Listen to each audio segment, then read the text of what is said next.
तो कल तीसरे चरण के चुनाव के साथ ही संसद की 56% सीटों पर वोटिंग पूरी हो चुकी है। कल जिन 117 सीटों पर चुनाव हुआ है वो बीजेपी के साथ पूरे विपक्ष के लिए बेहद महत्वपूर्ण है, क्योंकि पिछली बार इन 117 सीटों में से बीजेपी ने 62 सीटें जीती थी, जबकि पिछली बार कांग्रेस के खाते में 16 सीटें गई थी। इसीलिए तीसरे चरण में जो आगे निकला वो सरकार बनाने के करीब पहुंच सकता है। तीसरे चरण में 15 राज्यों की 117 सीटों पर 63.24% वोटिंग हुई है और इन 3 चरणों में अब तक 303 ऐसी सीटें हैं जिन पर मतदान पूरा हो चुका है। पश्चिम बंगाल में चुनावी हिंसा में आपको बता दें कि एक शख्स की मौत भी हो गई और कई लोगों के घायल होने की भी खबर थी।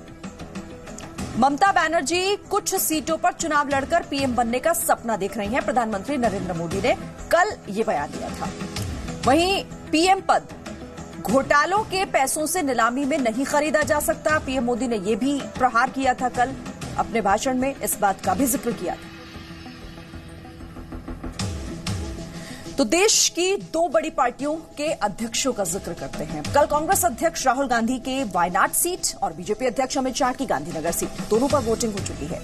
दोनों के लिए चुनौती बड़ी है यहां पर, और चुनौती ये कि 23 मई को दोनों नेताओं में से विक्ट्री साइन आखिर कौन दिखाएगा।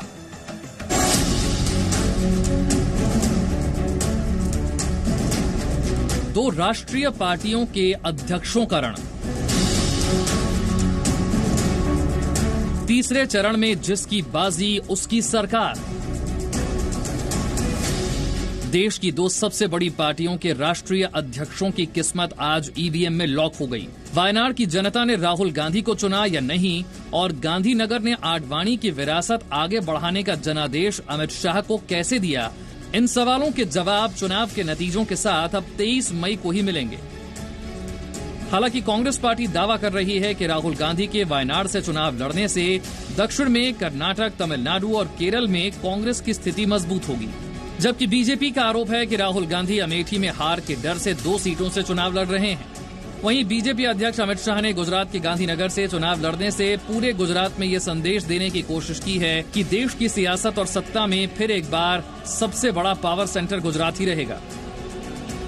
पूरे देश भर में उत्साह के साथ